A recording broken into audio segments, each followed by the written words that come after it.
আসসালামু আলাইকুম। শিমু কিচেন আপনাদের সবাইকে স্বাগত জানাচ্ছি।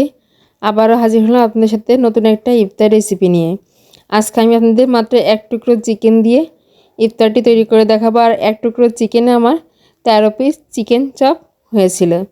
আর আজকে একটু ভিন্নভাবে তৈরি করেছি। সবাই তো ব্রেড ক্রাম্পস দিয়ে কোটিং করা, আজকে আমি আপনাদের সেমাই দিয়ে এই নাস্তার রেসিপিটি তৈরি করে দেখাবো।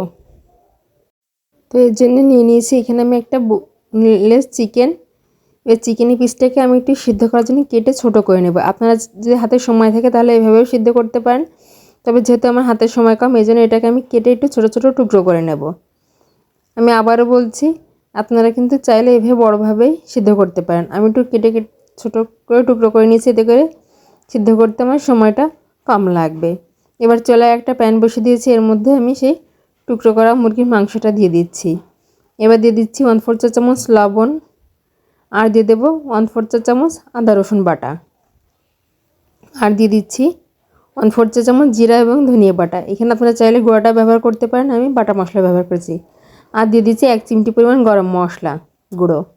এবার দিয়ে দিচ্ছি 3/4 কাপ পানি। এই পানিটা দিয়েই কিন্তু আমাদের এটা সিদ্ধ হয়ে যাবে। আমরা ততক্ষণ রান্না করব যতক্ষণ না পানিটা শুকিয়ে যায়। পানিটাকে কিন্তু সম্পূর্ণ শুকিয়ে নিতে হবে। চুলাটা অন করে দিয়েছি। মাঝে মাঝে এটাকে একটু নেড়ে চেড়ে দিতে হবে যাতে সমস্ত দিকে খুব ভালোভাবে সেদ্ধ হয়ে যায়।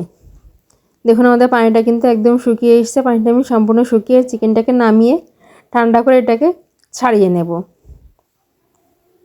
চিকেনটাকেও এইভাবে ছাড়িয়ে নিতে হবে। দেখুন আমি এইভাবে সমস্ত চিকেনটা ছাড়িয়ে নিয়েছি। এখানটা মেজারমেন্ট কাপ করলে 1 কাপ পরিমাণ চিকেন হয়েছে।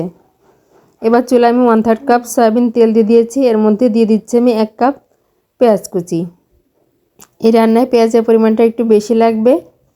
পেঁয়াজ কুচিটা দিয়ে অনবরত একটু নাড়তে হবে। এখানে পেঁয়াজটা একদম লাল লাল করে ভাজবো না, জাস্ট একটু কালারটা চেঞ্জ হবে আর পেঁয়াজটা নরম হয়ে যাবে। পেঁয়াজটা যাতে দ্রুত নরম হয় এর জন্য এখানে আমি 1/4 চা চামচ লবণ দিয়ে দিলাম। লবণটা দিয়ে ভালোভাবে মিশিয়ে একটু নাড়াচাড়া করে নিই। দেখুন পেঁয়াজের কালারটা চেঞ্জ হয়ে গেছে। এবার এখানে 1/2 চা চামচ আদা রসুনের পেস্ট দিয়ে দিয়েছি, আর দিয়ে দিচ্ছি 1/2 চা চামচ জিরা এবং ধনিয়ার পেস্ট। আমি আবারও বলছি, এখানে কিন্তু আপনারা চাইলে গুঁড়াটাও ব্যবহার করতে পারেন। এটা দিয়ে ভালোভাবে নেড়েচেড়ে মিশিয়ে নিচ্ছি যাতে মশলা কাঁচা গন্ধটা না থাকে। এই পর্যায়ে এর মধ্যে দিয়ে দেবো আমি 1/2 চা চামচ লাল মরিচের গুঁড়ো। ঝালটা আপনারা আপনাদের পছন্দ অনুযায়ী দেবেন। তারপর দিয়ে দিচ্ছি 1/4 চা চামচ হলুদ গুঁড়ো। এটাকে দিয়ে আবারও ভালোভাবে নেড়েচেড়ে একটু মিশিয়ে নিচ্ছি। তারপর যখন মশলাটা থেকে তেলটা উঠে আসবে এই পর্যায়ে আমি এর মধ্যে অ্যাড করে দেব চিকেন। দেখুন আমার তেলটা কিন্তু ছেড়ে দিয়েছে। এবার আমরা সেই সেদ্ধ করে ছাড়িয়ে রাখা চিকেনটার মধ্যে দিয়ে ভালোভাবে নাড়াচাড়া করে একটু ভাজা ভাজা করে নিচ্ছি যাতে করে চিকেনটার সঙ্গে ভালোভাবে মিশে যায়। এর মধ্যে 1/4 চা চামচ গরম মশলা গুঁড়ো দিয়ে দিচ্ছি।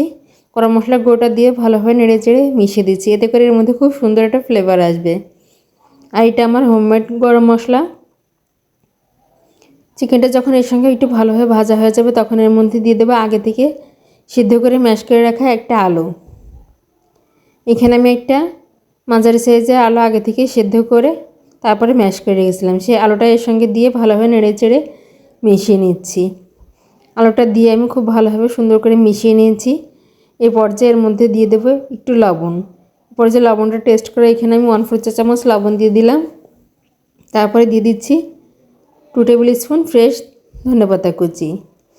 এই ধনেপাতা কুচিটা দিয়ে খুব বেশি নাড়াচাড়া করার দরকার নেই, আলতো হাতে এটাকে একটু মিশিয়ে নামিয়ে নিলে কিন্তু হয়ে যাবে। আর এখানে ধনেপাতাটা দিলে চপের মধ্যে খুব সুন্দর একটা ফ্লেভার আসবে, মুখে দিলেই মনটা একদম খুশি হয়ে যাবে। দেখুন এটা দিয়ে আমি ভালোভাবে মিশিয়ে নিচ্ছি। বা চুলাটা বন্ধ করে পুরোটাকে আমি ভালোভাবে ঠান্ডা করে নেব। তো আমি পুরোটা ঠান্ডা করে নিয়েছি। এবার এর মধ্যে আমি কিছুটা ব্রেড ক্রাম্বস মিশিয়ে দেব। এখানে আমি 3 টেবিল স্পুন ব্রেড ক্রাম্বস দিয়ে দিয়েছি। এবার হাত দিয়ে এটাকে ভালোভাবে একটু মাখিয়ে নিচ্ছি। দেখুন আমি হাত দিয়ে এটাকে খুব সুন্দরভাবে মাখিয়ে নিয়েছি। এই ব্রেড ক্রাম্বসটা দিলে বাইন্ডিংটা খুব ভালো হয় আর খেতেও টেস্টি হয়। আপনার চাইলে এটা স্কিপও করতে পারেন, তবে দিলে কিন্তু টেস্টটা ভালো আসে। এবার এটা খুব সুন্দরভাবে আমি চামচ দিয়ে উঠিয়ে নিয়েছি। এবার হাত দিয়ে চেপে চেপে একটু চপের আকারে গড়ে নেব। দেখুন আমি কাজটা ঠিক কীভাবে করছি আপনারা দেখে বুঝতে পারছেন। এটাকে হাত দিয়ে চেপে চেপে আমি চপের শেপ করে তৈরি করে নিচ্ছি। আমি এখানে একটু চ্যাপটা করে চপের শেপ তৈরি করেছি, আপনারা চাইলে লম্বা করে বা গোল করেও তৈরি করতে পারেন। আমি আরও খানিকটা মিশ্রণ নিয়ে নিয়েছি। এবার হাতের সাহায্যে একটু প্রথমে চেপে চেপে গোল করে নিচ্ছি। এভাবে চেপে গোল করে নিলে এটা আর কিন্তু ভেঙে যাওয়া খুলে যাওয়ার সম্ভাবনা থাকবে না।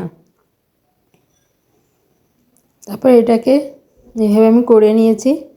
আমার এখানে এই 1 পিস চিকেন দিয়ে মোট 13 পিস চপ হয়েছিল। এবার একটা বাটির মধ্যে আমি 1/4 কাপ ময়দা নিয়ে নিয়েছি আর দিয়ে দিচ্ছি 2 টেবিল চামচ কর্নফ্লাওয়ার। এরপর এর মধ্যে দিয়ে দেবো আমি 1/2 চা চামচ চিলি ফ্লেক্স আর সামান্য লবণ। এবার অল্প অল্প পানি দিয়ে একটা মিশ্রণ তৈরি করে নেব। এখানে আমার 1/2 কাপ পানি প্রয়োজন হয়েছে। 1/2 কাপ পানি কিন্তু আমি একবারে দিইনি, অল্প অল্প পানি দিয়ে একটা থকথকে মিশ্রণ তৈরি করে নিয়েছি।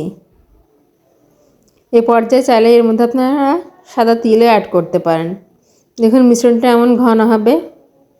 এবার আমরা চপগুলো তৈরি করে নেব। আর আজকে চপটা আমি ব্রেড ক্রাম্বসে কোটিং করব না, আজকে এখানে আমি সেমাই নিয়ে নিয়েছি আর সেমাইটাকে হাত দিয়ে ভেঙে একটু ছোটো ছোটো করে নিয়েছি। এবার চপগুলো আমি ময়দার ব্যাটারে ডুবিয়ে তারপরে সেখান থেকে নিয়ে এই যে সেমাইয়ের মিশ্রণটাতে ভালোভাবে কোটিং করে নিচ্ছি। আর কোটটা আমি ঠিক কীভাবে করছি আপনারা দেখেই বুঝতে পারছেন। একটু হাত দিয়ে চেপে চেপে করছি যাতে সেমাইটার সঙ্গে খুব ভালোভাবে লেগে যায়।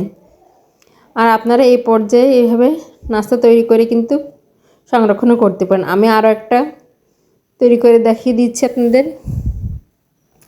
আসলে এই নাস্তাটা খেতে কিন্তু একটু ভিন্ন হয়, ব্রেড ক্রাম্বসের থেকেই সেমাই দিয়ে করলে বেশ ভালোই লাগে। আর নাস্তাটা কিন্তু ইউনিক হয়। এভাবে আমি বেশ কয়েকটা তৈরি করে নিয়েছি। আর এই পর্যায়ে এটাকে আপনারা সংরক্ষণ করতে চাইলে ডিপ ফ্রিজে রেখে আধা ঘন্টা রেখে একটু শক্ত করে তারপরে এয়ারটাইট বক্সে রেখে সংরক্ষণ করতে পারেন 1 মাস। আর নর্মাল ফ্রিজে রেখে 3 থেকে 4 দিন সংরক্ষণ করতে পারেন। এবার চুলায় আমি তেল বসিয়ে দিয়েছি, তেলটা আমার গরম হয়ে গেছে। এর মধ্যে আমি আস্তে আস্তে নাস্তাগুলো দিয়ে দিচ্ছি। এ পর্যায়ে চুলা আঁচটা মিডিয়াম টু লোতে রাখতে হবে, কারণ এর মধ্যে সমস্ত উপকরণ কিন্তু কুক করা, এজন্য এটার খুব বেশি সময় ধরে ভাজার দরকার নেই। 4 থেকে 5 মিনিটের মধ্যে কিন্তু এই নাস্তাটা ভাজা হয়ে যায়। আমি একটা সাইড উল্টে দিচ্ছি। দেখুন আপনারা দেখে বুঝতে পারছেন যে কাজটা আমি ঠিক কীভাবে করছি। এইভাবে উল্টে পাল্টে দুটো সাইডে আমি লাইট গোল্ডেন কালার করে ভেজে তুলে নেব। এটা খুব বেশি লালচে করে ভাজার দরকার নেই, কারণ তোলার উপরে কিন্তু আবারও কালারটা ডিপ চলে আসে। আমার এগুলো ভাজা হয়ে গেছে। এবার এগুলো আমি তেল থেকে উঠিয়ে নিচ্ছি।